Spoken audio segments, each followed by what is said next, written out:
Hey guys, welcome back to my channel. In this video, I will be telling some interesting facts about mountaineers climbing Everest. How fascinating it is to climb Everest and participate in the mountain sports. And also, some precautions you need to take before going for a trek. So please do watch the entire video and don't forget to like, share and subscribe. Have you ever thought, how do mountains grow? Where the plates of the Earth's crust crash into each other, land is pushed upwards, forming mountains. The Himalayas are the tallest mountains on Earth and are the youngest. They formed over the last 145 million years as India crashed into Asia. Mountains are also formed when volcanoes erupt and molten rocks build up into steep mounds. The longest mountain range on Earth is Mid-Atlantic Ridge, which runs for nearly 16,000 kilometers below the Atlantic Ocean. Record breaker, the tallest mountain on Earth is Mauna Kea in Hawaii, which rises from 10,205 meters from its base on the seabed to its summit. As you climb up a mountain, the average air temperature drops by about 1 degree Celsius for every 200 meters. There is also less oxygen in the air the higher you go. As a result, mountains can be divided into distinct habitat zones. Major mountain ranges: Asia, Mount Everest; South America, Aconcagua, Argentina; North America, Mount McKinley; Africa, Mount Kilimanjaro; Europe, Mount Elbrus, Russia; Antarctica, Vinson Massif; Australia, Puncak Jaya, New Guinea. Avalanches. You rarely get avalanches where the slope is less than 25 degrees. Slab avalanches are the most deadly and occur when a frozen slab of ice on the surface of the snow breaks off. When snow gets heavy because it's saturated with water, you get what's known as an isothermal avalanche. As an avalanche shoots down the slope, it collects more snow.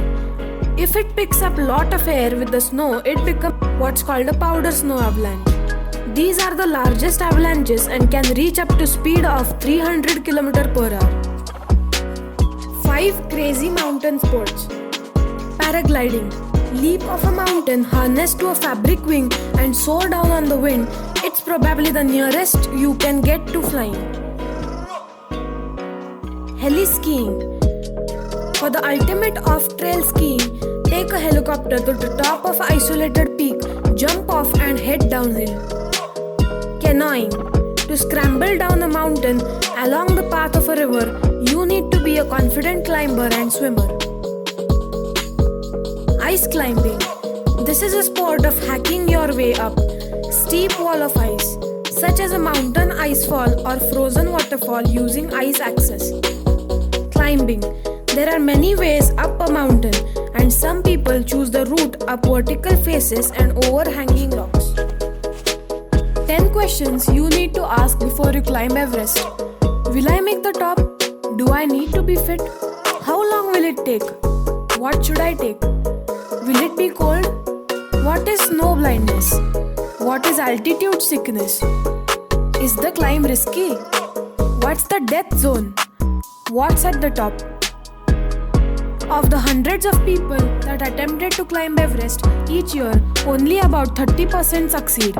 The biggest problem is bad weather, which can trap climbers at base camp or force them to turn back.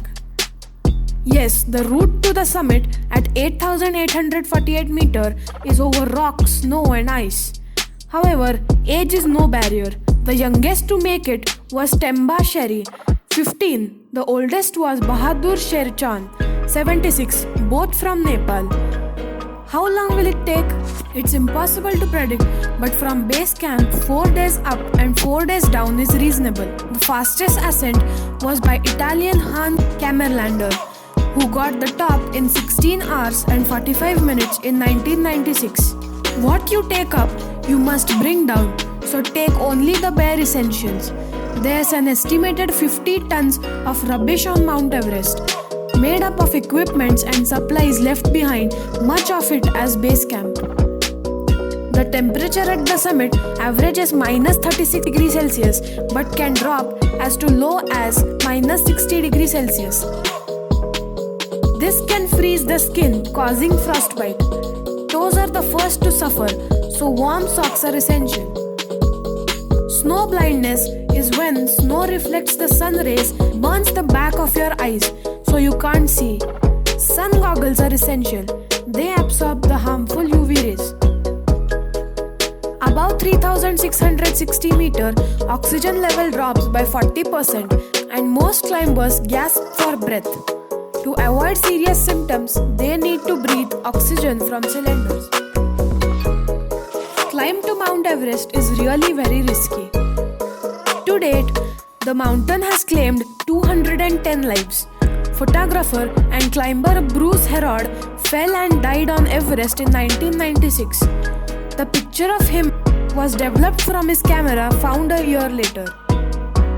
The region above 8,000 meters, where there is only half the normal level of oxygen, even with an oxygen supply, the body starts to shut down and slightest exertion takes tremendous effort.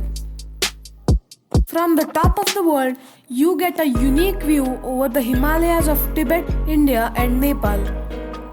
You can see more than 160 kilometers and even make out the curvature of the Earth's surface. Thank you guys for watching the entire video. And if you like, you should definitely try trekking on Himalayas. Keep watching my videos as I post every Sunday. And also remember to like, share and subscribe.